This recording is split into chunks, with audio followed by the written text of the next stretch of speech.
The first night I spent on the streets, a chilling wind cut through my thin jacket like a knife, but the cold wasn't what scared me the most, it was the isolation. I had lost everything, my job, my apartment, and what I thought was my future. As I sat on the hard pavement, the city lights flickering above me, a warm voice broke through my despair. It was an older man, with the kindness in his eyes that I hadn't seen in a while. He offered a half sandwich and a story of his own struggles, and for the first time in weeks, I felt a glimmer of hope. Over the next few days, I found myself part of a community I never knew existed. People who had been through the ringer and yet carried on with resilience and a generosity of spirit that was nothing short of astonishing.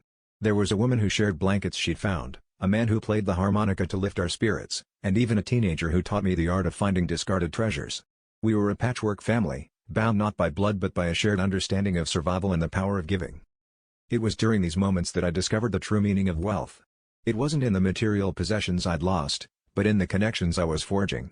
As we shared our meager meals and stories, I realized that giving, even when you have little to spare, creates a wealth that money can't buy. Each act of kindness, each shared laugh, was a brick that built a new kind of home, one that was mobile but solid, made not of walls but of bonds. Months later, when I finally found my footing and a small apartment, I carried these lessons with me. I began volunteering at a local shelter, remembering the faces and the warmth that had pulled me through my darkest times.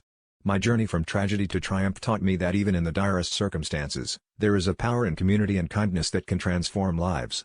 In giving, I found my strength, and in unexpected places, I found my home.